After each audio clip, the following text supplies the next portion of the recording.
사실은 이제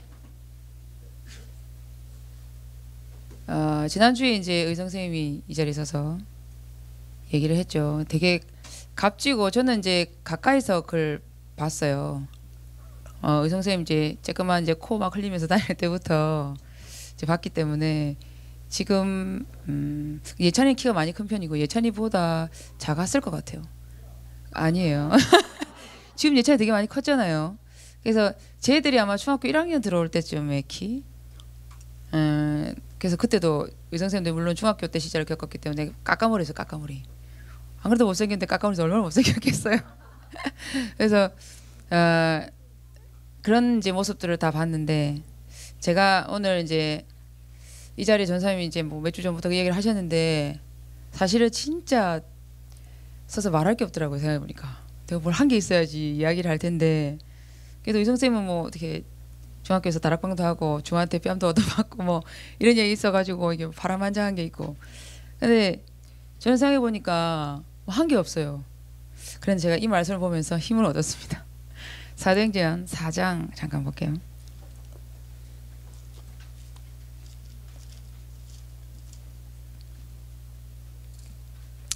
이제 늘 우리가 다 늘 했던 사도행전 4장 하면 항상 떠올라지는 게 뭡니까? 12절이죠. 12절 말고 저희는 좀 다른 걸 보겠습니다. 사도행전 4장 12절 말고 그 다음 절 13절부터 20절까지 제가 여기서 좀 힘을 얻었기 때문에 힘을 얻고 제가 이 자리에 섰기 때문에 이걸 잠깐 보겠습니다. 13절부터 20절. 자, 제가 한 절 읽고 여러분 한 절 읽고 이렇게 하겠습니다. 13절 그들이 베드로와 요한이 담대하게 말함을 보고 그들을 본래 학문 없는 범인으로 알았다가 이상히 여기며 또 전에 예수와 함께 있던 줄도 알고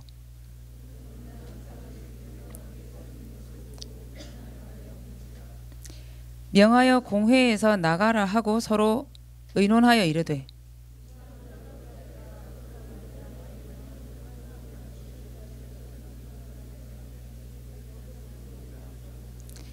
예, 17절에 이것이 민간에 더 퍼지지 못하게 그들을 위협하여 이 후에는 이 이름으로 아무에게도 말하지 말게 하자 하고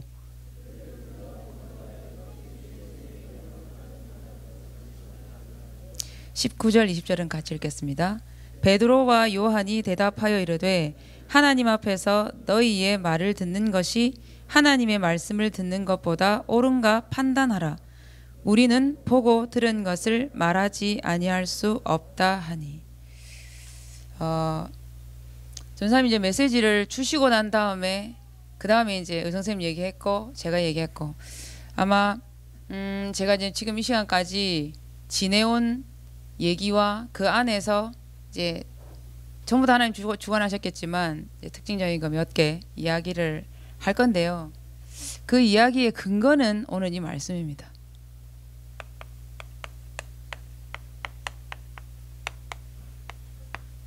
4장 12절에 관련된 얘기는 이제 여러분이 잘 알 거고요.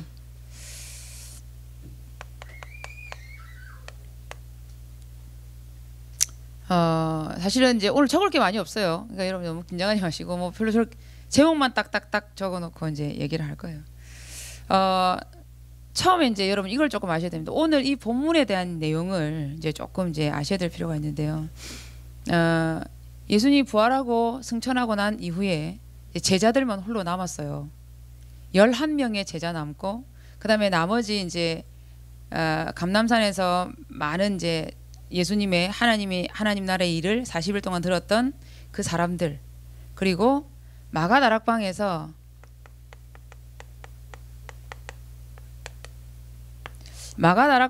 약 한 120명 정도라고 해요. 그러니까 사도들하고 다 같이 모여서 이제 있었던 사람들 수가 한 120명.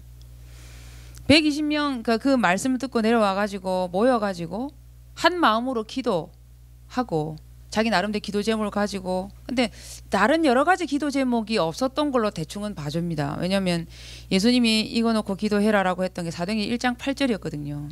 그죠? 그래서 성령이 임하시면 권능 받고 땅까지 증인되는 거 요거 이야기했기 때문에 아마 그거 갖고 기도를 했겠죠. 이 사람들이 있었고 그다음에 요 사람들 중에 주축이 되어서 이야기를 얘기하고 증거하고 했던 사람들이 12명의 사도입니다. 물론 11명 이제 한 사람이 제 갈 길로 가고 마띠아라는 사람을 뽑아가지고 12명의 제자에 합류시키죠. 11명에다가 한 명을 더 합류시켜서 총 12명이 이제 됩니다. 그 중에 이제 한 명, 사실은 이제 어떻게 보면 가장 이제 예수님의 수제자라고 할 수 있는 이제 베드로입니다. 이 베드로가 그 이전하고 여러분이 알다시피 베드로가 그 전에 얼마나 이제 그랬던지 알고 계시잖아요. 아, 저 사람 참 되게 못났다. 어떻게 그럴 수가 있냐. 자기가 그렇게 쫓아다니는 예수님 눈앞에서 기적 보고 눈앞에서 예수님이 자기 앞으로 물 위에서 건너오는 것도 보고 죽은 자도 살리는 것도 보고 수많은 사람들에게 그 5개의 보리떡 가지고 그죠? 사람들에게 먹고 또 5,000명을 먹이고 남는 그런 어마어마한 기적도 보고 우리는 지금 당장 그 기적 보면 다 믿을 것 같잖아요. 근데 왜 그렇게 어리석지? 그걸 왜 못 믿어? 눈앞에 보는데. 근데 그렇지 않다는 거죠. 그 정도로 인간이 나약하다는 겁니다. 그걸 보고 난 베드로가 가장 결정적인 순간 십자가에 예수님 끌려가고 못 박는 그 순간에는 침 뱉고 도망갔거든요. 너 나 부인할 거야. 오늘 새벽에 닭이 울기 전에 3번 울기 전에 너 나 부인할 거야 라고 했을 때 절대로 아닙니다라고 그렇게 맹세했는데 정말 닭 울기 전에 3번 부인하고 침 뱉고 도망가요. 근데 그게 이제 부활하신 주님이 딱 나타나가지고 베드로를 찾아가죠. 그리고 난 다음에 내 어린 양을 먹이라고 얘기합니다. 그리고 난 다음에 부활을 받고 하나님 나라의 일을 40일 동안 들었고 앞으로 어떤 일이 날 거야. 너는 어떻게 죽을 거야까지 얘는 들었어요. 너 어떻게 죽을 거야까지. 그게 요한복음 21장에 보면 나오죠. 나중에 읽어보세요. 거기 보면 너는 네가 젊었을 때는 네 원하는 대로 다녔지만 이제는 네가 원하는 데 다닐 수 없어. 그죠? 띠띠고 네가 원하지 않는 곳으로 가게 될 거고 나중에 이 사람이 거꾸로 매달려서 순교를 당하거든요. 왜냐하면 십자가형을 당하는데 그때 당시 십자가라는 것 자체는 그 사형 틀이니까요. 지금 여러분 생각해서 십자가 이게 아니고 십자가 자체가 의미 있는 게 아니라 죽음을 의미하기 때문에 십자가가 의미 있는 거거든요. 근데 그때 당시에 십자가에 예수님이 이제 못 박아서 죽었잖아요. 자기가 어떻게 감히 예수님처럼 십자가에 똑바로 못 박혀 죽을 수가 있냐. 그래서 거꾸로 자기는 매달아 달라고 해요. 그래서 다리가 위에 이제 양팔을 이렇게 그렇게 해서 죽게 됩니다. 바울도 그 비슷했다고 하는데 어쨌든 그 정도까지 이제 가는데 그 베드로가 오늘 얘기한 거예요. 이 사람이 요 일을 잊고 난 다음에 첫 행적이 어디 나오냐면 사도행전 3장 1절부터 6절까지 얘기 나오거든요. 이거는 사실 뭐라고 설명할 수가 없어요. 그 이전에 그 사람이 받았던 메시지 딱 암기해가지고 오늘 가가지고 팍 이렇게 얘기한 게 아니거든요. 이 모든 과정을 거친 베드로는 더 이상 예수를 부인할 수가 없었고 자기 눈앞에 보고 듣고 했던 모든 것들을 부인할 수가 없었어요. 그래서 가는 곳마다 자기 앞에 운명과 저주 가운데 묶여 있었던 그 안전뱅이를 보면서 얘기할 수밖에 없었거든요. 내게 있는 것으로 네게 준다. 나사렛 예수 그리스도 이름으로 일어나 걸어라. 이렇게 얘기합니다. 자기에게 뭔가 있었다는 게 분명히 자기는 알고 인지하고 있었다는 얘기입니다. 그러고 난 다음에 이 일이 있고 난 다음 그 다음에 오늘 이제 이 장면이에요. 그러니까 이것 때문에 난리가 난 거예요. 어떻게 저게 가능해? 나면서부터 안전뱅이라는 것은 타고난 안전뱅이 불구자란 말입니다. 처음부터 얘는 태어났는데 안전뱅이로 태어난 거예요. 다리에 힘이 없고 이제 완전히 뭉쳐가지고 그 자리에서 이제 여러분이 이제 옛날에 엄마랑 같이 시장 가다가 보니까 타이어 이렇게 해가지고 이렇게 뭐야 이게 뭐야 그거 그 있잖아요. 그 뭐야 그 음악 딱 틀어놓고 꼭 교회 음악 틀어놔요. 그죠? 찬송가 막 틀어놓고 나가 들여서 끌고 가는 사람 있잖아요. 근데 막 끌고 가는데 나중에 보면 저는 너무 충격받았거든요. 어렸을 때 막 끌고 가다가 저쪽 끝에 갔는데 그걸 탁 걸어가는 거예요. 대박이지 않아요? 그래가지고 이게 뭐냐? 근데 그런 사이비들 말고 진짜 나면서 안전뱅이였다는 거예요. 그러니까 자기가 그걸 하고 싶어서 그랬던 게 아니라 어쩔 수 없이 그 앞에서 말 그대로 당시에 이제 유대인들 자비를 베풀 수 있고 나름대로 그런 어떤 그 이렇게 그런 것들 늘 자랑하던 그 유대인들 앞에서 거의 빌듯이 해가지고 이제 돈을 받아 먹고 살 수밖에 없는 그 운명을 가진 그 안준병에게 이렇게 얘기한단 말이죠. 이렇게 얘기했더니 주변에서 난리가 난 거예요. 정말 얘는 나면서 안준병이었는데 일어나서 발과 발목에 힘을 얻어서 일어나서 뛰어다니면서 우와 대박 이렇게 돌아다니면서 예수 얘기했는데 내가 일어났거든? 볼래? 이러면서 너 알지? 너 나 알지? 막 이러면서 돌아다니는 거예요. 너 나 몰라? 나 완전 처음 태어났을 때부터 이렇게 알고 있었지. 엄마 나 알아 몰라 이러면서 다니는 거예요. 그러니까 어떤 사건이 딱 벌어졌냐니까 그때 당시에 있었던 그 유대인이나 그 사람들이 바리새인이나 보면서 기가 막힌 거예요. 좀 맞는데 분명히 좀 전까지도 저기 앉아가지고 우리한테 막 자비를 베풀어라 하면서 돈 구걸했던 그 사람인데 뛰어댕기는 거죠. 다리와 발과 발목에 힘을 얻어서 막 뛰어댕기는 거예요. 그걸 또만 기어다니니까 그거를 본 사람들, 그 사람들을 어렸을 때 알고 있고 지금까지 알고 있었던 사람들은 야, 좀 뭐 있나 보다 정말. 예수가 그래서 이거 다 빼고 뭐 있는갑다. 도대체 저게 뭐지? 이러면서 모든 사람들이 막 이 사람을 보기 시작하는 거죠. 그러니까 유대인들이 보니까 안 되겠거든. 그래서 잡아들여요. 누구를 잡아들이냐면 베드로를 잡아들입니다. 그래서 가둬두었다가 법정에 딱 세운 그 장면이에요. 너 뭐냐 도대체? 그러니까 이제 베드로가 막 샬라샬라 얘기하거든요. 야, 너 예수 몰라? 니네가 그렇게 뭐 못 봐주게 했던 뭐 예수 몰라? 막 이렇게 얘기하니까 이 장면은 13절에 보니까 그들이 베드로와 요한이 담대히 서서 말함을 듣고 그들은 본래 학문 없는 범인으로 알았다가 뭐 주제에 저것들은 뭐야 지금? 분명 어제까지 얼마 전까지면 저기서 이제 고기 잡고 있었던 애들인데 쟤들 와가지고 우리보다 더 유식하게 얘기하거든. 그죠? 평범한 사람인 줄 알았더니 쟤들 뭐야? 라고 이제 얘기를 하는 거죠. 근데 그래서 천한 인간의 구원을만 다른 이름을 주신 적이 없다라고 했는데 저한테 위로를 줬던 말은 사실은 20절이에요. 우리는 보고 들은 것을 말하지 않을 수 없다 하니 이걸 보고 증인이라고 하죠. 만약에 우리가 보고 듣고 행한 것을 말하지 않을 수 없다 했으면 저는 여전히 못 썼어요. 왜냐? 행한 게 없어요. 근데 보고 들은 거는 있어요. 그래서 제가 여러분한테 얘기를 할 거고요. 이걸 잘 생각을 한번 해보세요. 제가 베드로도 아니고 바울도 아니지만 참 비슷한 일을 듣고 참 비슷한 일을 본 것 같아요. 제가 맨날 그 소설 수업 하잖아요. 애들이 맨날 너무 길게 하면 제가 수업하는 것 같아 짱난다는데 수업을 하면 어차피 누군가 들은 얘기를 전달을 해주고 누군가의 본 얘기를 전달해 줍니다. 잘 들어보세요. 저는 지금부터 나레이터예요. 제가 들은 거, 본 거를 얘기를 해볼게요. 저를 보면서 감동받고 할 필요는 없습니다. 저는 그냥 본 거, 들은 것을 전달할 뿐이에요.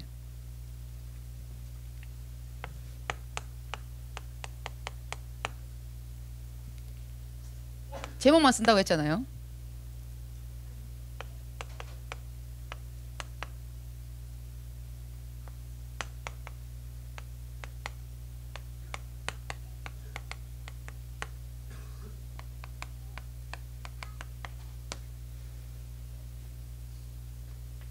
끝이에요.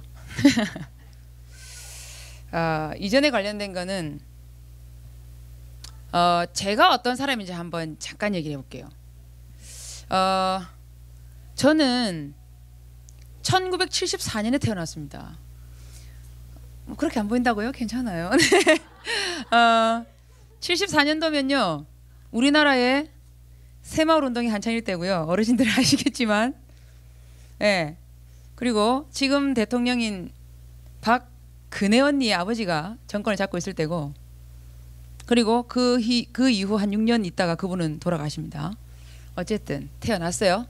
9월 달에 태어났고 그러면 뭘 또 산증이죠. 역사의 나름대로 산증인 태어났고요. 우리 집은 어떤 곳이었냐 저는 잘 몰랐는데 우리 아버지 가문과 우리 어머니 가문을 통틀어서 보니까 예수 믿는 사람 단 한 명도 없는 집안. 우리 아버지는 울산 출신, 우리 어머니 마산 출신.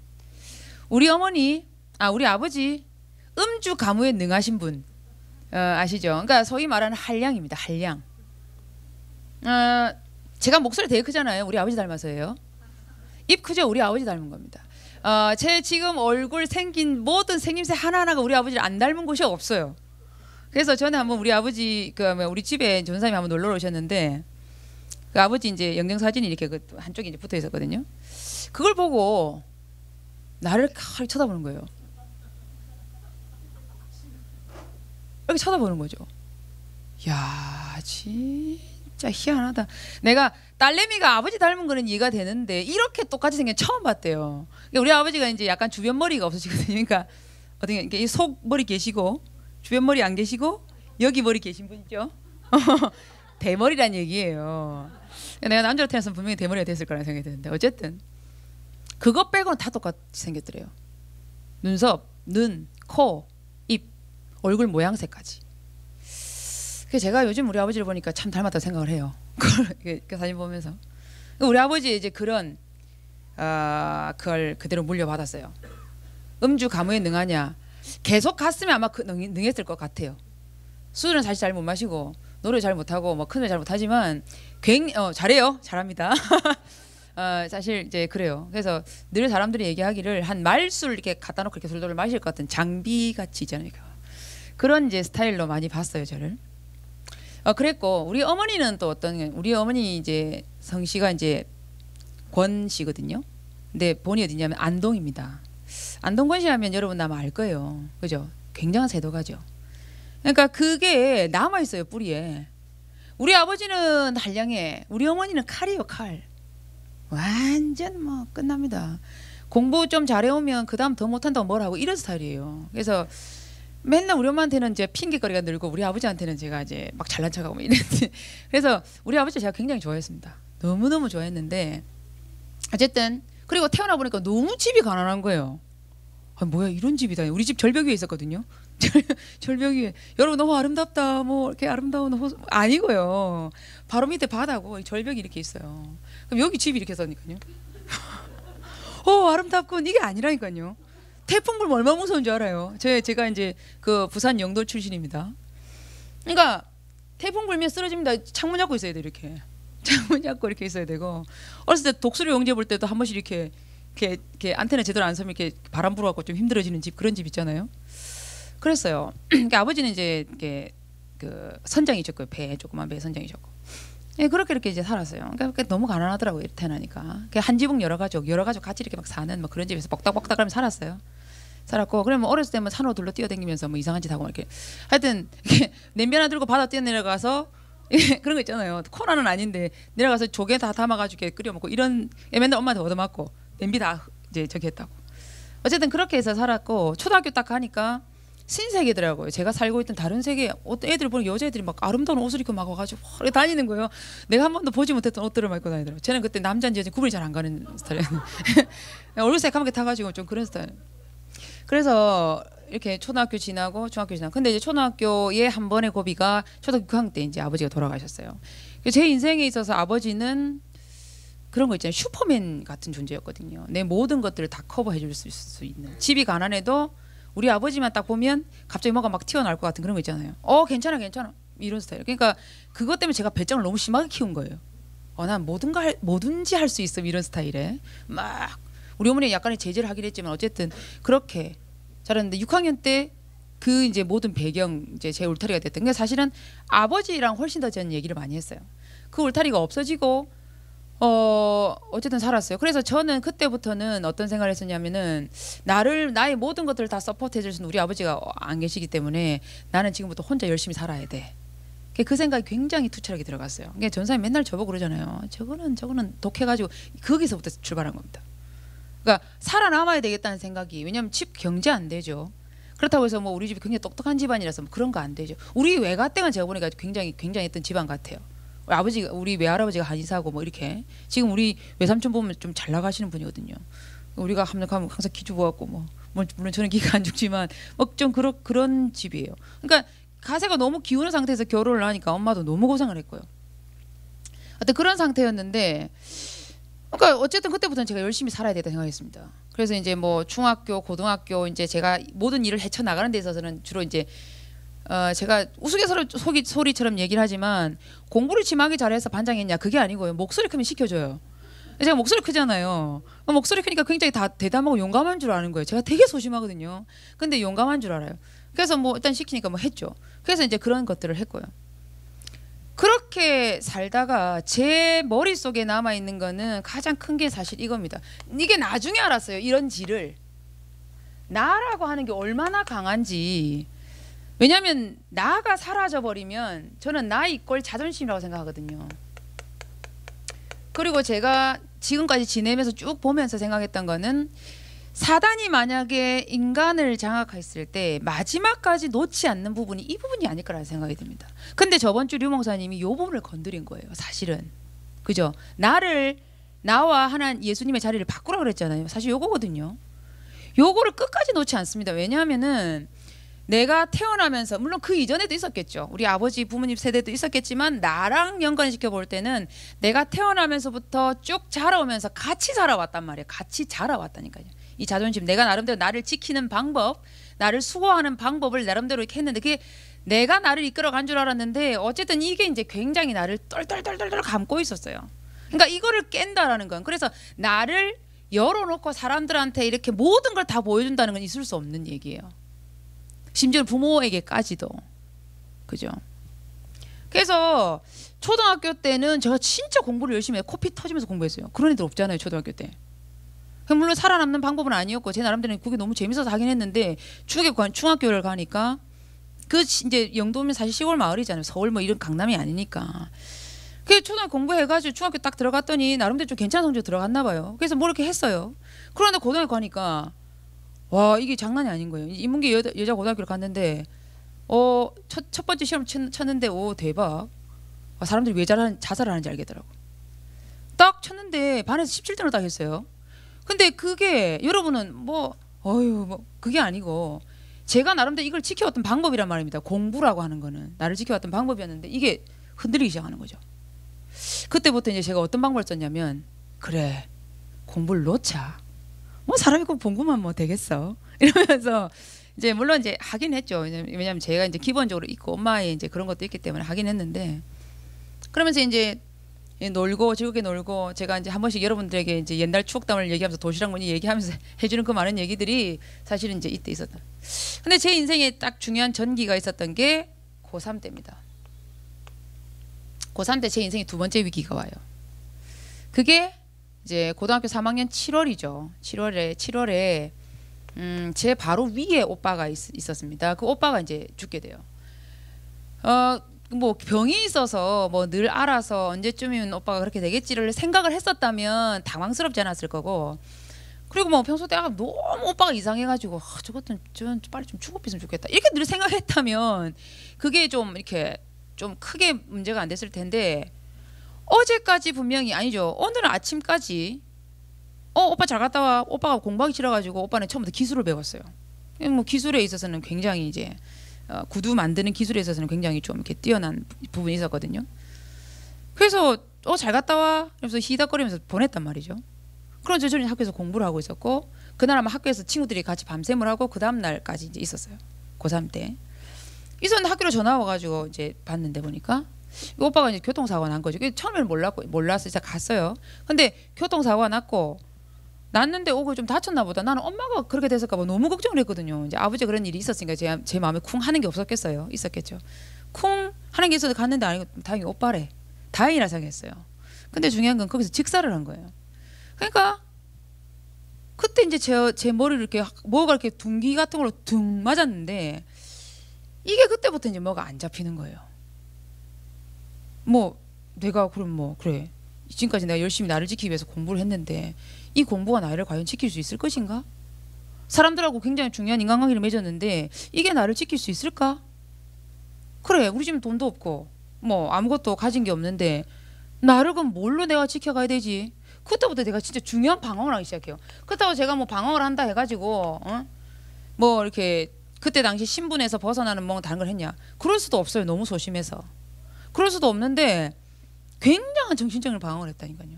뭐지? 뭐 내가 뭐 해서 좋을 게 뭐가 있을까? 그때부터 계속.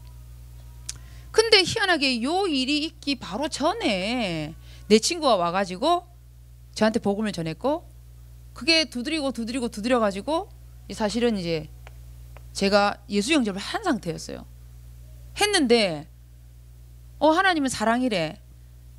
하나님은 사랑이고 그 하나님, 그 사형리 CCC에서 나온 그 사형리를 가지고 제가 쭉 영접을 했거든요. 하나님은 나를 향한 놀라운 계획을 갖고 있대. 그래서 그나마 그 말 때문에 이때 제가 완전히 무너질 수 있었던 그 상황에서 조금 아마 이렇게 지탱할 수 있지 않았는가 생각은 해요. 근데 이게 나한테 정확한 답이 안 됐단 말입니다. 답이 안 된 상태에서 그렇게 갔어요. 희한하게 그러고 난 다음에 제가 고등학교 3학년 때 그 이후로는 참 많은 일들이 있었는데요. 예수 믿는다라 딱 얘기한 순간부터 우리 학교에, 제가 그때 이제 뭐 고3인데 반장 아무도 안 올라 할 때 역시 목소리 크다고 반장을 시켜줬어요. 반장을 하고 있는데 제가 그때 이제 이런 일이 있었잖아요. 저는 제가 예수와 그리스도는 정확하게 아냐, 당연히 모릅니다. 당연히 모르는데 딱 한 가지 이제 뭐가 있었냐면은, 제 친구가 이제 그때 당시 동삼제일교회 다니는 친구가 하나 있었어요. 그 친구가 야 우리 교회 가자 이렇게 된 거죠. 그의 메시지는 뭐냐, 우리 교회 가자, 좋다. 알았어. 그 전까지 제가 교회를 되게 싫어했단 말입니다. 우리 엄마의 그 사상이 이미 각인돼 가지고 교회는 진짜 이상한 데야, 예수를 믿어도 그런 더러운 짓을 하면 안 돼 이라고 얘기했어요 저한테. 그래서 너무 이상한 사람들 모여있는 단체가 교회인 줄 알고, 그래서 뭐 친구가 이따 가자니까 갔어요. 나중에 뭐 친구들 몇 명이서 갔어요. 갔는데 그때 이제 비로소 제가 충격을 한 게 받은 게 있습니다. 예수 믿는 사람이 그런 거냐? 유목사 한 번씩 얘기하는데 김평지 권사님이라고 계세요. 지금 돌아가셨지만 머리가 하얘요. 뽀글뽀글 파마를 한 할머니인데 예배를 드리러 딱 35평이니까 요거 딱 반절 정도 됩니다. 교회 크기가 요거 딱 반절, 35평 딱 반 정도 되는 크기에 유목사님 여기 딱 서 있어요. 요런 데 이렇게 딱 서 있어요. 그럼 유목사님하고 거리가 어땠냐? 한 이 정도입니다. 이 정도. 맨 앞에 사람이 이 정도로 가까웠어요. 그러고 난 다음에 그런 상황에서 이제 했는데 이 할머니 항상 앞에 앉아 계시는 거예요. 제가 저녁 예배를 갔는데 지금도 기억나는 게 그 첫 장면이 기억이 없어지지 않죠. 옥색 압니까? 옥색 한복을 위아래로 너무 곱게 차려입고 할머니가 탁 손을 들고 찬송을 하는 거예요. 양손을 탁 들고 박자도 안 맞고 소리도 안 맞는데 그걸 보다 충격을 받았어요. 저 할머니 뭐지? 이 세상에서 내가 살아오면서 봤던 사람들은 다 인생이 찌들리고 힘들고 할머니들쯤 되면 뭐 할 게 없어가지고 등 굽어가지고 이렇게 좀 살고 있는 사람들이었는데, 불신자들이 그 할머니를 보니까 너무 행복한 거예요. 그래서 그때부터 제가 좀 돼가지고, 그때 유목사님 설교가 정확히 기억이 잘 안 나지만 사도행전 27장이었던 걸로 기억이 돼요. 첫 설교였던 것 같아요 그게. 그러고 난 다음에 그때부터는 제가 나름대로 뭔가 있었겠죠. 와 예수로서 이게 아니라 좋았던가 봐요 그때. 우리 학교 가가지고 애들하고 얘기하다가, 그때는 제가 저번에도 얘기했지만 제가 학력고사 마지막 세대, 그 밑에부터 수능 시작되는, 그러니까 저희 때는 지금 대학 안 가면 다 죽는 그런 상황이 된 거예요. 완전 이제 죽는다 이제. 그래서 전부 하향 지원해서 가고 막 이런 그런 상황에서 이제 했는데 애들 전부 다 정신병 직전까지 가 있는 상태였어 우리 반 애들이. 그리고 제가 사도행전 19장 저번에 얘기했던 거 그런 상태인데요. 제가 메시지가 없었는데 이때 가가지고 야 아침에 앞에 자율학습하면서 저 여기다 뒤에다가 반장이라는 그 권직함을 이용해가지고 막 성경구절 써놨어요. 강하고 담대하라 뭐 모르면서 가면 애들 그걸 보고 공부하고 이랬었어요 진짜. 그게 그 영향력이라는 게 있죠 사람이. 그러니까 그렇게 하고 애들 가면 탁 조용히 자습하고 그랬는데, 그때 당시에 어떤 게 유행했냐면 반지점, 볼펜점이 유행했어요. 3학년 때니까 얼마나 그 미래에 대한 불안감이 있겠어요. 그죠? 대학을 갈 수 있을 것인가 없을 것인가, 내 미래의 남편은 어떤 인물일까, 뭐 이런 거 되게 여학생들이니까 궁금해요.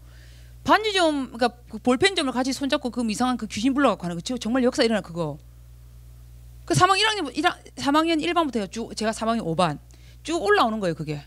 그리고 제가 기억하기로 3학년 1학기 딱 처음 딱 반 올라갔는데 애들 전부 다 반에서 반 이상이 염주 끼고 있었어요. 그리고 다 엄마들이 왜 대학 잘 가라고, 요즘은 그런 거 안 하는지 모르겠는데 부적 있잖아요 부적. 그걸 꼬기 돼가지고 조그만 여기 넣어가지고 어딘가에 항상 끼워놨어.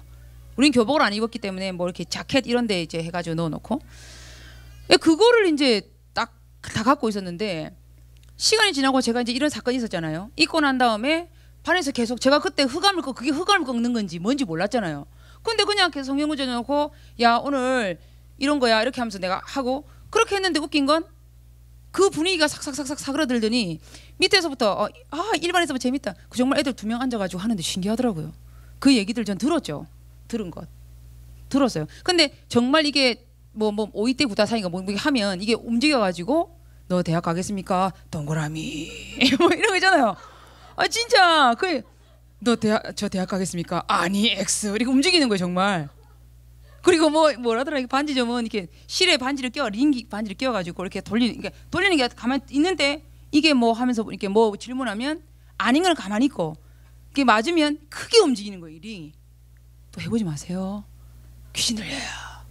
어쨌든 그런 일들이 막 있었던 거죠. 근데 그게 이제 유행 따라서 1반 가고 문화처럼 돼가지고 2반 가고 3반 가고 4반 가고 우리 반 딱 올 때가 됐어요. 올 때 됐는데 그걸 하는 그 주도하는 애가 있었거든요. 앞문을 열고 야! 이러고 들어오는데 애들이 우리 반 애들 진짜 좀 그때 좀 이상했는데 우리 반 애들이 나가 일제히 걔를 보고 나가 이러는 거예요. 그래도 깜짝 나는 걔가 그런 줄 몰랐는데 나중에 알고 보니까 걔가 그런. 근데 걔를 물리쳤어요 정말. 그 뭐야? 그래서 걔가 우리 반을 건너뛰어서 6반으로 넘어갔어요. 6반, 7반, 10반까지 있었거든요. 10반까지 다 돌았어요. 근데 우리 반만 그걸 안 했어요. 그리고 제가 메시지가 뭐가 있었겠어요? 예수 그리스도야 주는 그리스도 이거 없었어요. 구원의 길 몰랐어요. 근데 야 우리 교회 저녁에 예배하는데 완전 좋거든. 갈래? 진짜 좋아. 이게 메시지 다예요. 아시죠? 그래서 우리 반이 한 50명 됐는데 그중에 한 25명 정도가 우리 교회를 다 갔어요. 그러니까 갑자기 우리 교회 그 35평의 그 조그만 교회에 고등부 부흥하기 시작해요. 부흥을 막. 그런데 그때 기억하기로 백운규 전도사님, 이성훈 전도사님, 김경훈 전도사님 이런 분들이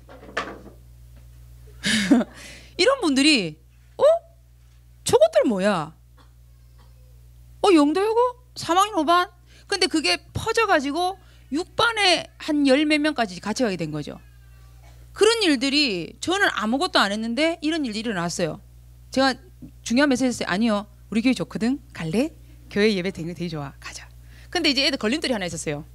그 이름하여 김광팔이라는 체육쌤이 있었는데 물론 김광팔이 아니라 혹시 그분 안 드시게 김광자 림자라고 하는 체육쌤이 있었어요. 전직 권투 선수예요. 얼마나 무섭겠어요. 그 쌤한테 가가지고 왜냐면 우리는 일요일 날도 자율학습을 했어야 됐으니까 갔어요. 가가지고 제가 뭘 했냐면 시험을 봤죠. 선생님 저희가 교회를 가야겠습니다. 제가 겁도 없어. 지금 하나 못할 건데 교회를 가야겠습니다. 갔다 와서 한 6시 우리가 5시 예배였으니까 한 6시 반쯤 되면 옵니다. 그 이후로 한 2시간 공부하고 가겠습니다. 근데 웃긴 건 그렇게 다 가기로 같이 했던 그 아이들이 정말 그 약속을 지켰어요. 그래서 갔다 와가지고 8시 9시까지 공부하고 집으로 갔어요. 그 선생님이 뭐 할 말이 없잖아요. 그래서 교회를 갔죠. 계속. 물론 그 중에 남아있는 애들 몇 명 있냐 한 5-6명 남아있어요. 지금도 계속 이제 하고 있는 아이들이 있습니다. 이런 일들이 이제 있어요. 제 인생의 초입이었어요 이게. 그리고 여기서부터는 대학을 딱 갔어요. 제가 어느 대학 나왔는데 되게 궁금하죠. 부산에 가면 경성대라고 있어요. 지금은 경성대, 부경대 거기가 이제 대연동 쪽에 이렇게 붙어있는 그 나름대로 번화가인데요. 산이 이렇게 높고 이런 학교가 하나 있어요. 제가 그때 되게 고민을 했거든요. 지금 떨어지면 나는 못 가고 학교를 못 가고 그리고 우리 엄마도 사실 나를 대수시킬 형편도 안 되고 엄마한테 제가 얘기했어요. 엄마 내가 이번에 대학 떨어지면 도시락 싸줘. 공장 갈 테니까. 그렇게 얘기했어요. 형편이 안 되니까 그렇게 재수를 할 수가 없었어요. 그리고 우리는 전기 떨어지면 후기 가야 되고 후기 떨어지면 다시 또 시험을 봐야 되고 선 지원을 했어야 됐거든요. 그거 딱 한 군데 떨어지면 끝이야. 그러니까 일단 무조건 안전빵으로 난 넣는다. 선생님이 일단 필요 없고 난 일단 국어 선생님 해야 되겠으니까 난 여기 가야겠고 이게 해서 좀 막무가내였는데 그때 당시 초신자니까 어떻게 했는 줄 알아요? 선생님한테 따지러 내가 써달라고 해야 되니까 성경을 어떻게 했겠어요? 너 마음에 이르는 대로 가라. 있더라고요. 그래서 마음에 확신을 얻고 갔어요. 선생님 저는 여기 가야겠습니다. 초신자에서 뭐 말씀 받을 수 있는 방법이 없잖아. 그래서 수리수리 마수리 야 가란다 야. 선생님 저는 가야겠습니다. 떨어져도 제가 책임지겠고 대학 가도 상관없습니다. 가야겠습니다. 그래서 경상대 국어국문학과를 갑니다. 딱 갔는데 제가 이제 그때 완전 초신자잖아요. 1993년에 제가 대학을 93학번입니다. 가서 제가 하고 싶은 걸 다 하고 싶었어요. 그래서 그때 미쳐가 돌아다녔던 게 뭐냐면 풍물놀이 알아요? 사물놀이. 그래서 지금은 이제 좀 이제 그러지만 기본적으로 징, 북, 장구, 꽹과리 다 칠 줄 압니다. 그래서 그거를 너무 하고 싶어가지고 그 옆에 동아대 그 이성쌤 나온 학교가 있는데 동아대까지 가가지고 학교 입학하기 전에 그 한 달 동안 미쳐갖고 다녔어요 거기에.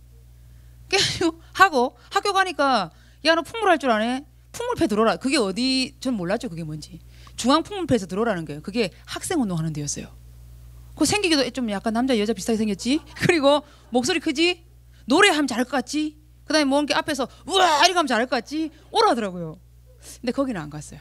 그러고 난 다음에 우리 그 아는 언니의 이제 의리상 CCC를 들어갔는데 1993년도에 어떤 일이 이제 있었냐면 이때부터 이제 메시지를 듣게 됩니다. 1993년도에 대학 메시지가 이때 떨어져요. 93년 제 기억으로 93년에 여름에 광주에서 광주신학대학이라고 있습니다. 거기서 초중고대 다 모여가지고 수련회가 한번 일어나요. 그러고 난 다음에 94년 1월에 첫 대학 메시지가 떨어집니다. 대학 메시지. 근데 어떤 메시지가 나왔냐? 이때인지 조금 더 지나선지 모르겠지만 제가 기억으로 한 중학교 그 2학년 때 3학년 때 이때가 2학년 때잖아요. 2학년 때 3학년 때쯤에 정시 찬양해라 이게 나왔어요. 들었잖아요. 메시지를 들었어요. 지금처럼 애가 게으르지 않아가지고 들으면 바로 해야 되는 줄 알았거든요. 근데 그게 맞는 거였어요.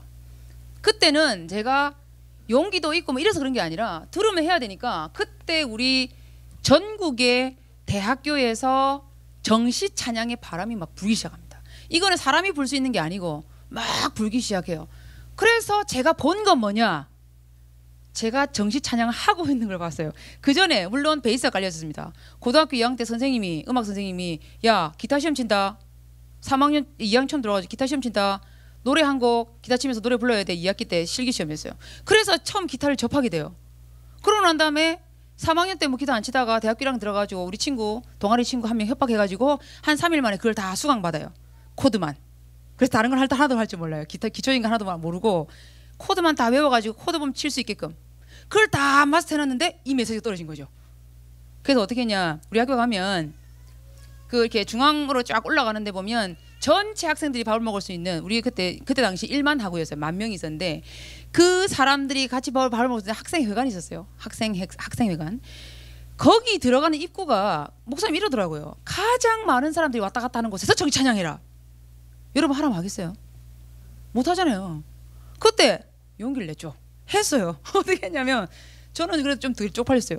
기타 치면서 앉아 있었거든요. 앉아서 기타 막 치고 있었고 내 친구 양옆에서 뭐 했냐면 예수님 찬양 이거 했어요. 되게 웃기죠. 너무 쪽팔려서 못할 거죠. 그때 했어요. 이거를 약 1년 정도 지속했습니다. 되게 웃기죠. 이거를 실행한 거 내가 했고 이거 한 걸 말하는 게 아니라 이 하게 되는 거 이거는요 내가 지금 힘써서 해야지 할 수 있을 것 같아요. 절대 못합니다. 그때는 이게 되었다니까요. 되어서 내 친구랑 비가 오나 눈이 오나 앉아가지고 그걸 하는 거예요. 예수님 찬양 뭐 이런 거 호산나 뭐 이런 거 막 율동하면서 했어요.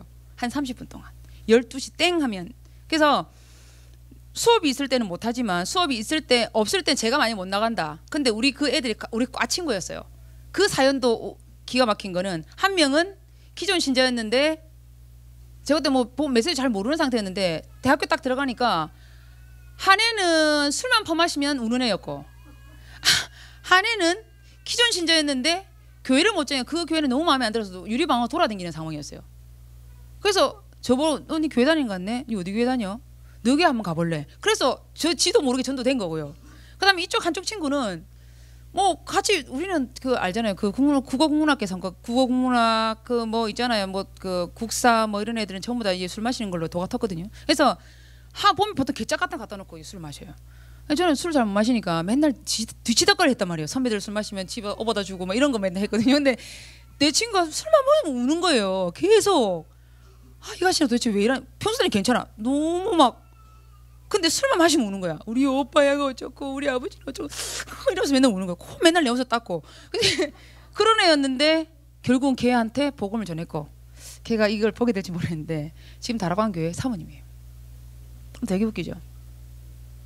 지금은 저기 저 위쪽에 어느 교회에 사모님이 돼 있더라고. 화요 집회 때 만났어요.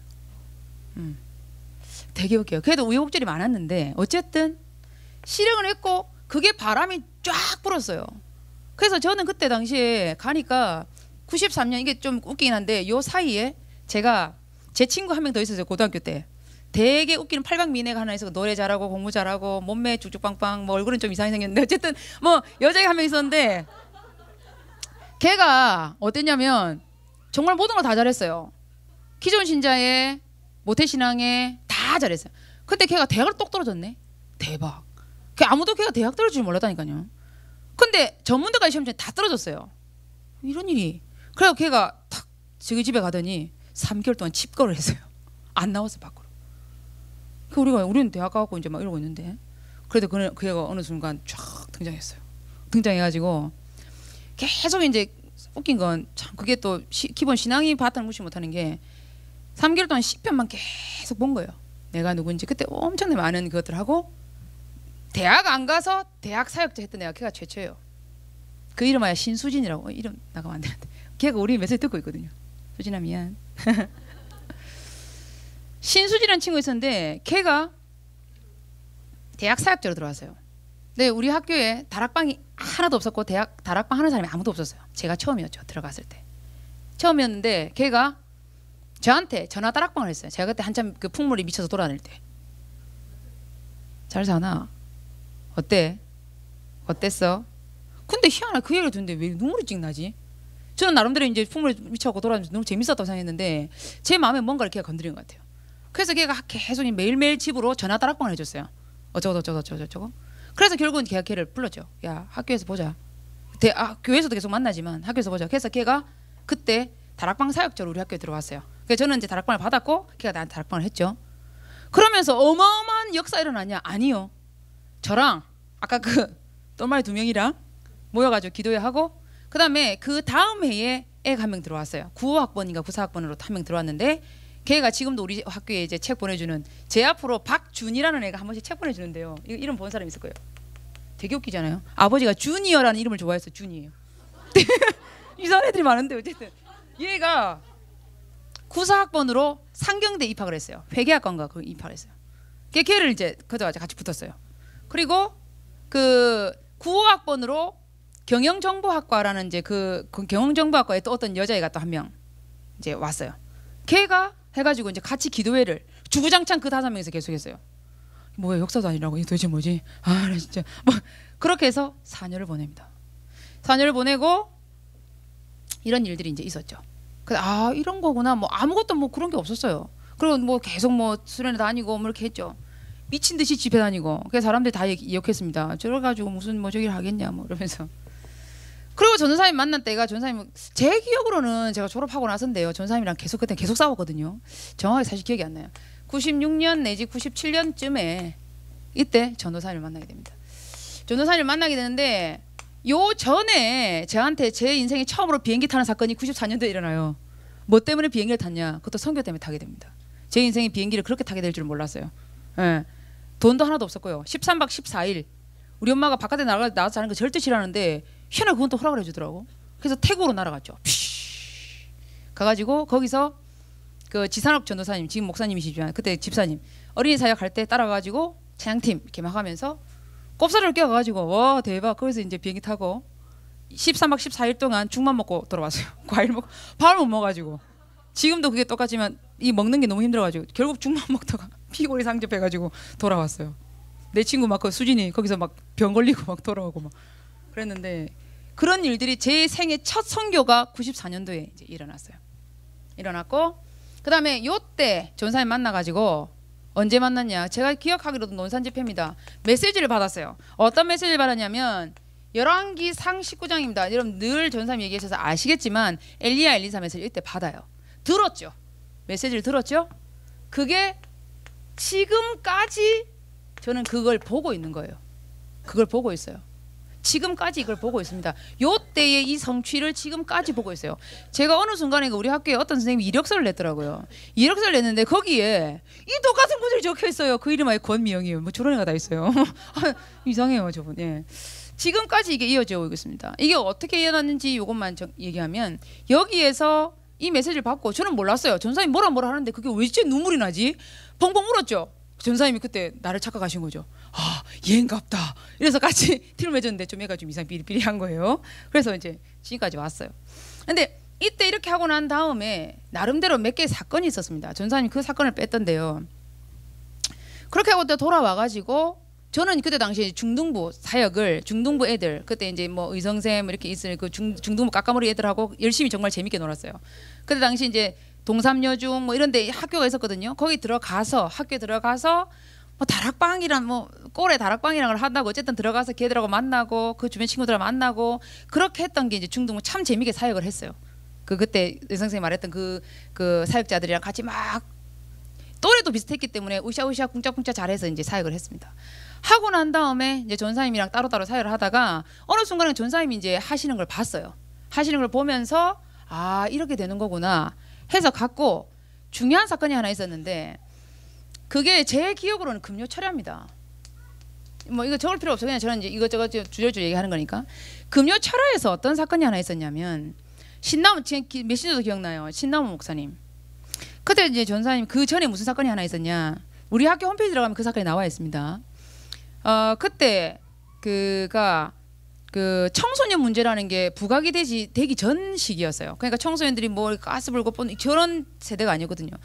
97년, 98년, 99년 이때가 어떤 세대냐면 H.O.T 시대입니다. H.O.T, 잭스키스 뭐 이런 애들 막 응답하라 197 봤죠. 그런 애들이 막 성행할 때입니다. 그런 애들 막 뛰어나와서 이제 날뛰고 무대에서 날뛰고 막 이렇게 할 때 청소년들이 참 이렇게 정서적으로 문화적으로 굉장히 이렇게 뒤바뀌기 시작했어요. 사실 그 전초 출발은 서태지 때였습니다. 서태지 때. 그렇게 하고 나서 쭉 하고 난 다음에 했는데 애들이 그때부터 어떤 사건이 주로 생겼냐면 집단적으로 애들이 움직이기 시작하는 거예요. 집단적으로 막 가출해버리고 그 다음 집단적으로 모여가지고 본드 불고 이런 본드 어떻게 하는지 모르잖아요. 저도 나중에 들었어요. 막 짜가지고 이러더라고. 흡입을 심하게 막 호흡 그거 가지고 호흡기들 하셨나 봐요. 그거 가지고 호흡을 하셔가지고 너무 깊이 들어가셔가지고 막 이렇게 날아가고 막 이렇게 그 장풍 쏘는 건데 그 얘기 알거든요. 진짜 그렇게 해요. 저런 또라이를 봤는데 이렇게 생각하지 할지 모르겠지만 그거 보면 되게 웃긴다니까. 요 앞에서 장풍 막 쏘니 얼마나 웃기겠어요. 그렇게 철권하는 것처럼 막 저끼리 막 이렇게 하면 웃기잖아. 그죠? 그래서 그런 사건들이 막 일어났는데 그 영도에 남도여중이라고 있습니다. 남여중은 제가 나온 학교고 남도여중은 이제 사립학교인데 그 학교가 좀 질이 좀 떨어져요. 남도여중 나온 분들 괜찮습니까? 그래서 그 질이 좀 떨어지는데 그 골목에 그 남도여중 희한하게 그 골목에 바바리 아저씨들 주로 좀 많이 나타나고요. 근데 그 학교에 무슨 일이 있었냐면은 2학년인지 1학년인지 모르겠는데 여자애가 좀 떨어지는 애였어. 지능적으로 떨어지는 애였는데 그러니까 아무도 얘를 보호할 장치가 없는 거죠. 근데 집에도 엄마도 좀 약간 떨어지고 그런데 그 집에 이제 어떤 외부의 아저씨들이 와가지고 얘를 이제 성폭행을 한 거예요. 성폭행을 하고 그 일이 있고 난 다음부터는 사람들이 돌아가면서 이제 얘를 건드린 거예요. 근데 얘가 이제 어느 정도 떨어지냐면 자기가 임신한 줄 몰랐던 거예요. 그리고 이제 중학생들, 고등학생들이 이렇게 임신하게 되면 이게 어른들이 임신하는 것처럼 이렇게 막 이렇게 안 된대요. 조금 이렇게 그러니까 이게 배가 부른지 안 부른지 잘 모르고 그러니까 얘가 자꾸 이상하게 배가 소화가 안 되니까 자꾸 복대를 하고 다닌 거야. 복대 같은 걸 하고 다녔는데 어느 순간 배가 너무 아파가지고 이렇게 화장실에 갔는데 그때 당시 푸세식 화장실에 갔는데 응애 하고 애가 태어난 거예요. 근데 그게 이제 그대로 그 밑으로 툭 떨어진 거죠. 그러니까 얼마나 놀랬겠어요. 놀랬으니까 지는 뭐 그러고 이제 떨어지니까 뭐 그게 툭 잡아 당겨지니까 툭 떨어졌으니까 이제 뭐 태주가 다 나왔겠죠. 그러나 지는 그 몸으로 일어나서 도망을 간 거예요. 근데 이제 걔가 그 집으로 갔는데 그 동네 아줌마가 이제 얘 옷에 막 피가 묻어 이러니까 이제 신고를 한 거라. 그 알고 보니까 그런 일이 있었던 거죠. 그것 때문에 엄청나게 이슈화가 됐던 때였습니다. 그때 그걸 가지고 우리가 막 기도하고 있다가 그때 나타났던 메시지가 기생 라합 메시지였어요. 그때 이제 하나님이 들었던 것이 기생 라합 메시지였습니다. 이것 때문에 연결돼서 온 게 저번에 말씀드렸던 것처럼 그 전사님 그 사건이에요. 뭐 강현쌤하고 쭉 연결돼서 왔던 게 우리는 이걸 들었고 우리는 이걸 본 거예요. 아, 진짜 사람들이 연결이 되는구나. 그리고 저는 왜냐하면 실행을 한 게 아니라 옆에서 본 것만 얘기한다면 그렇다는 거죠. 그리고 이런 것들이 이제 막 있었고 이런 이야기들이 있었고 그러고 난 다음에 계속 메시지도 나왔어요. 다락방 메시지 나왔고 그 다음에 미션업 메시지가 나오고 이거 다음에 바로 이제 미션업 메시지들이 막 제 귀에 들리기 시작해요. 들렸던 거니까 미션업 메시지 나오기 시작하고 그래서 우리는 봤어요. 같이 살았죠. 그러고 난 다음에 뭐가 나오냐면 전문교회 얘기들이 막 나왔어요. 전문교회 얘기 나왔는데 웃긴 건 뭐냐면 저는 봤죠. 뭐 전문교회 세워지는 걸 봤단 말이에요. 광안리에 문화센터 어떤 분이 4층짜리 5층짜리 건물을 갖고 있는데 그중에 4층 니네 써라 이렇게 내놓은 거예요. 광안리에. 여러분 광안리를 한번 가보셨는지 모르겠지만 그 앞에가 다 바다예요. 굉장히 운치 있어요. 거기가 커피숍 했던 자리였단 말이에요. 그러니까 통유리야. 우리 거기 살았거든요. 통유리였는데 아침에 해가 뜨면 거기로 햇빛이 다 들어와요. 굉장히 운치 있죠. 정말 짜증납니다. 잠을 잘 수가 없어요. 아 진짜 짜증나요. 그러니까 그리고 얼마나 추운지 비 오면 비가 다 새. 또 그러니까 거기 우리가 이제 그걸 개조해서 썼기 때문에 얼마나 춥고 얼마나 더운지. 어쨌든 그렇게 살았고요. 근데 웃긴 거는 거기서 우리가 그래도 뭐 남들 사람들 애들하고 사역한다고 옆에 주변 사람들이 많이 붙었어요. 정말 식주인들이 많이 붙었어요.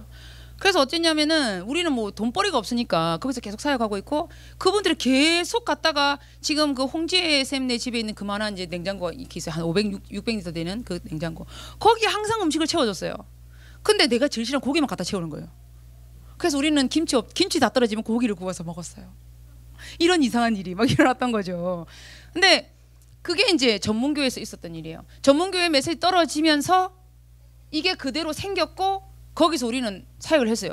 그걸 내가 어떻게 만들려고 했던 건 아니고요. 그래서 제가 이 말하는 포인트를 잘 들으셔야 돼요. 그 메시지를 들었고 갖고 있었는데 그게 성취가 돼서 지 혼자 일어난 거 이게. 이해됩니까? 무슨 말인지. 그러니까 저는 본자니까 본 것만 얘기하는 겁니다. 그리고 이렇게 되다 보니까 아이들이 막 유리방황한단 말이에요. 교회에서 너무 많이 생기니까요. 머리 노랗고 빨갛고 하는 애들이 너무 많이 돌아다니니까 교회에서도 이제 이건 좀 아닌 것 같아. 그러면서 사람들이 쫙 모아가지고 유목사님 메시지 한번 딱 때려줬어요. 어떡할 거냐 쟤들. 그래가지고 사람들이 쫙 돈 모아가지고 경주에 거기 빌렸어요. 지금도 돈이 아까운 거는 그 폐교는 살 수도 없었고 리모델링 한 돈이 엄청나게 처벅처벅 발라졌습니다. 근데 어쨌든 거기 가게 돼서 결국은 지교의 형태이긴 했는데요. 거기가 학교, 여러분이 이제 하는 요 학교의 본 산이 이제 거기서 생겨났던 겁니다. 이 메시지 터지고 그게 실행이 됐어요. 들은 것, 그 다음에 본 것입니다. 이것이 그대로 이제 진행이 됐던 거죠. 요 사이에 저한테 있었던 것 중에 하나가 진짜 예수가 그리스도일까? 오늘도 저는 이거를 생각하고 또 고민하면서 또 답을 내리고 생각하고 고민해서 또 답을 내리는데 그때 당시 이거를 내가 부인할 수 없는 눈으로 보는 증거들이 곳곳에 생겨나기 시작했는데 그게 이제 제 인생에 지금도 잊을 수 없는 그 군대 귀신과 그 귀신들이 득실득실 거리는 사람들과의 만남이에요. 제 인생에 귀신과 그렇게 연관이 있을 줄 몰랐어요. 그 탁구공 걔도 그렇고 그 다음에 거의 한 100마리 넘게 들어간 그 군대 귀신 들린 여자 저보다 한 살 많은 언니였는데 이 그 미션홈 시절에 만났습니다. 전사님 얘기했잖아요. 근데 만났는데 그 진짜 사람 미치겠대요. 얼굴은 이렇게 둥글적하게 생겨가지고 몸집도 이렇게 생겨. 근데 그 사람이 성악을 했어요. 성악을 해서 목소리가 되게 예뻐요. 근데 저는 그 한 사람의 목소리에서 이렇게 수십 가지 목소리가 날 수 있구나라고 그때 처음 봤어요. 성우가 아닌데 쬐끄만 애기부터 시작해서 그다음에 저 할아버지까지 목소리를 다 내더라고요. 이름은 허영이, 뭐 욕심이, 뭐 스머프 얘기가 아니고요. 허영이 스머프 그게 아니고 얘 속에 이제 그 있었던 애들이 한 명씩 나오면서 자기 이름을 대는 거죠. 근데 그 되게 웃긴 거는 그 사람이 처음 그 했을 때 맨 처음 들어갔던 게 이 사람이 잘 들으세요. 이 사람이 전사님 그 얘기는 안 하셨던 것 같은데 4대째 예수 믿는 집안이었어요. 그러면 어떤지 알겠죠? 할아버지가 우리나라에 처음 복음 들어올 때 복음 받았다는 얘기예요. 즈음이 그죠? 그때부터 4대의 손녀였어요. 근데 이 할아버지가 이 자매의 할아버지가 돌아가실 때 4살 때였답니다. 얘 4살 때 돌아가실 때 할아버지를 쫓아다니던 그 귀신이 여기 옮겨 붙은 거예요. 왜 귀신은 여러분 알겠지만 회가 있습니다. 구역도 나눠져 있어요. 자기 관할 구역 들어오는 거 싫어합니다. 걔네들도. 그죠? 딱 들어와가지고 걔를 딱 사로잡아 버려요. 그때부터 시작해서 줄기차게. 근데 걔는 계속 착하고 종교생활 너무 잘하니까 비고 소재하고 또 데리고 들어오고 비고 소재하고 또 데리고 들어오고 그래서 약 100마리까지 같이 살게 된 거죠. 같이 살게 되면서 나중에는 이제 이게 그 보고 메시지하고 이렇게 하면서 이제 이게 그 시간표가 돼서 터져 나왔던 겁니다. 근데 맨 마지막까지 안 나갔던 게 뭐냐? 음란마귀였습니다. 음란마귀. 전선생님 얘기했죠. 마지막까지 잡고 있었어요. 그 마지막 장면을 제가 기억하는데요. 이 목이 진짜 이만해졌어요. 이렇게 해가지고 나가려고 하는데 지도 못 나가네. 낑낑거리면서 막 울면서 막 저도 나가고 싶어요. 예수님을 계속 얘기하면 지도 미치겠거든. 자꾸 불화살 쏘고 그러니까 미친데 했단 말이야. 막 주의 성령, 주의 천군천사 막 동원해 주십시오. 주의 불로 태워주. 미치게 자기 뜨거워서 미치겠는데 나가지는 못하겠고. 왜냐면 뭔가 막고 있다. 예수님 지금 나가지 말라는데 우리 막 거짓말 친다면서 이 새끼 어디서 거짓말 치냐면서 막 그랬어요. 뭐 예수님 못 나가라 해. 예수님 당연히 나가야지 이랬더니 그게 아니라면서 이해를 못한다면서 막 그러는 거야 우리한테. 이제 우스갯소리가 아니라 자기를 이해를 못 해준다는 거예요. 나 지금 나가고 싶다고. 근데 예수님 나가지 말라 한다면서. 근데 나중에 이제 우리가 곰곰이 생각했더니 알고 보니까 그 가족 때문이었어요. 가족 전체에 대한 구원 계획이 이루어지고 난 다음에 제가 말했죠. 빵구 안 들어 나갔다고. 자꾸 빵구 끼지 마세요. 조심하세요. 예. 그 정말 나가는지 안 나가는지도 모르게 나가버렸어요. 그러고 난 다음에 나중에도 얘기하지만 생명 씹는 게 중요합니다. 나간 게 중요한 게 아니라 우리가 그러다가 진짜 잠들었어요. 그 다음날 애가 일어나가지고 정신병원 갔다 온 거예요. 정신병원 갔다 왔는데 그것도 몇 마리 데리고 들어왔더라고. 에이리시 이러면서 우리 또 막 열심히 하고 걔 내보내고 결국 이제 수영접을 시킨 거죠. 이런 일들이 이제 군데군데 이제 일어났습니다. 성경에 있던 얘기 들은 거 그대로 이제 저는 봤죠. 봤습니다. 이런 일들이 지금 시간이 너무 많이 가지고요. 이런 일들이 이제 곳곳에서 이제 일어났었습니다. 초창기 때 있었던 일 그리고 그 다음에 이제 제가 봤던 건 저는 의성 선생님처럼 어렸을 때부터가 아니었기 때문에 대학 이후의 시절부터 이제 본 내용이었어요. 그리고 제가 또 이제 봤던 것 중에 하나가 어르신들이 어떻게 사역하는가를 본 게 있어요. 지금은 다 권사님 되시고 목사님 되시고 하셨는데 그때 당시에 35평에서 역할을 하셨던 김금애 권사님 지금 권사님 되셨어요. 그리고 지산옥 그때 단 집사님이셨는데 지금 목사님 되셨습니다. 지금 미국에 계시죠. 미국에 계시는데 그분이 어린이 사역 지금은 어린이 사역 박우영 사모님이지만 그때 어린이 사역 시초가 지산옥 목사님이셨 지산옥 집사님. 그 다음에 어린이 사역 이제 하셨던 게 김일권 그때 당시 전도사님 갓 군대 갔다 오셨던 파릇파릇한 전도사님. 그리고 그러니까 중, 고 이제 사역자들이 이제 지금 이제 있는 그 분들이었어요.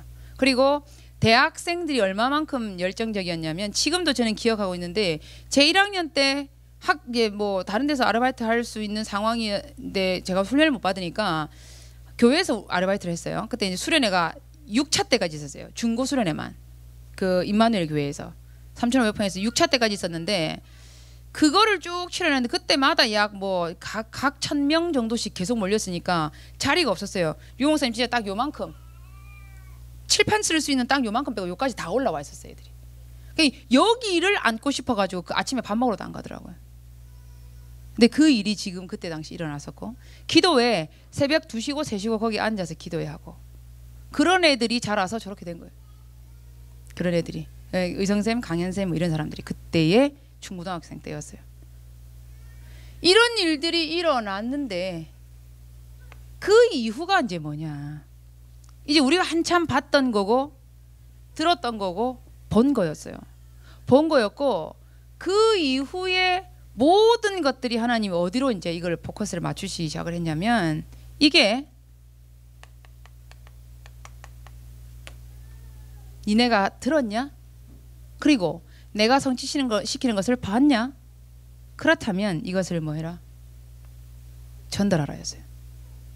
지금도 이것 때문에 고민을 합니다. 어떻게 전달할 수 있을 것인가? 근데 그루터기가 남아있는데 모든 것이 다 베어 없어지고 사라지고 다 잘라지는데 그루터기는 남아있어서 그 그루터기에서 새싹이 나고 줄기가 나고 잎이 나고 다시 열매를 맺어서 그것이 돌아갈 때까지. 그런데 중요한 건 그 이전이 있죠. 모든 것이 다 베어질 것이다. 싹 다 베어질 것이다. 그 위에 그루터기가 남는데 그 그루터기가 새로운 역사를 이루게 될 것이다. 저는 이 말씀을 받고 난 이후에 사실 뭐 대단한 그게 생기냐 그게 아니고 그것에 대한 성취를 지금 이제 보고 있는 거죠. 이 그루터기 운동의 사실은 어떤 실체적인 어떤 부분이 지금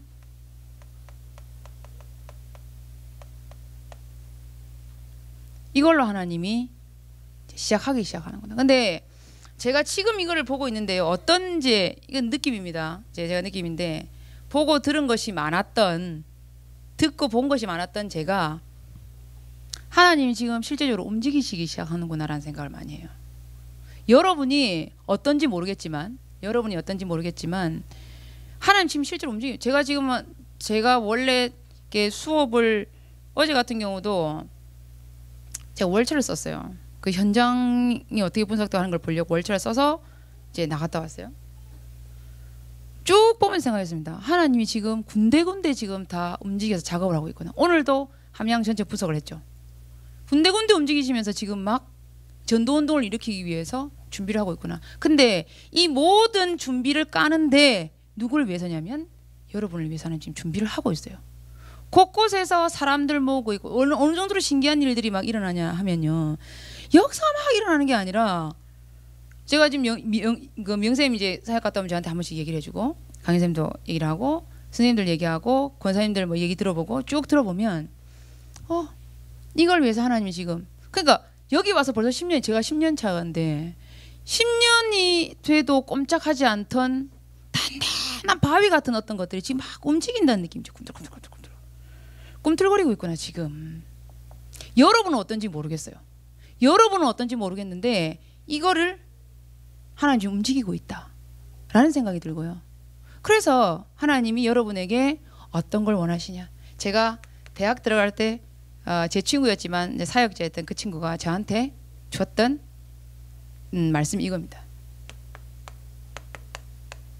시편 103편 5절 좋은 것으로 네 소원을 만족해 하사 네 청춘으로 독수리같이 새롭게 하시는도다.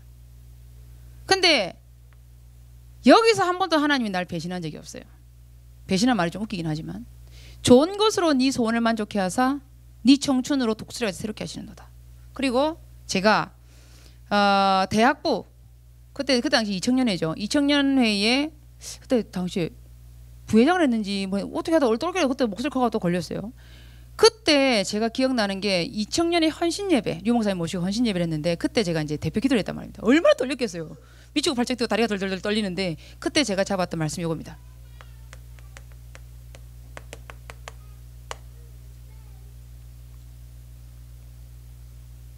예레미야서 33장 1절부터 3절까지 너는 내게 부르짖으라 내가 네게 응답하겠고 네가 알지 못하는 크고 비밀한 일.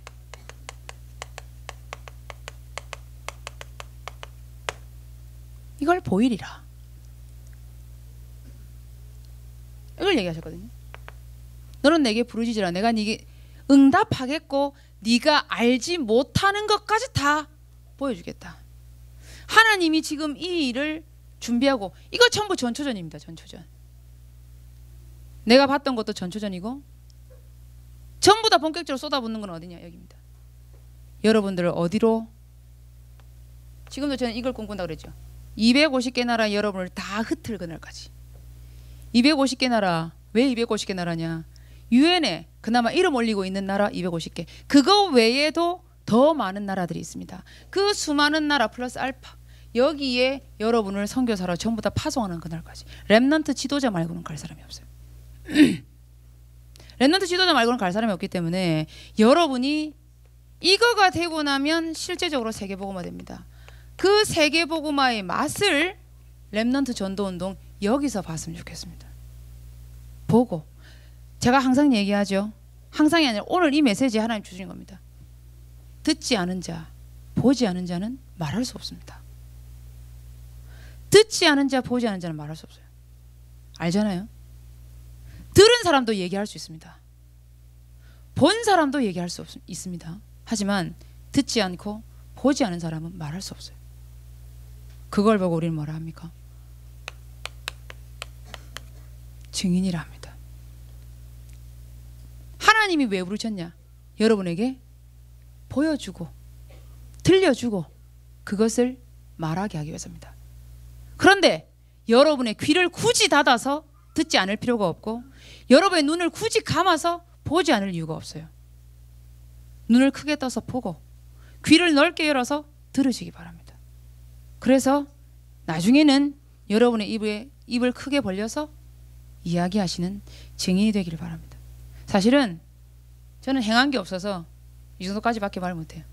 하지만 여러분은 보고 듣고 여러분이 구체적으로 받은 응답들을 사람들에게 증가하는 진정한 렘넌트 지도자, 전도자, 진짜 응답받는 선교사가 됐으면 좋겠습니다.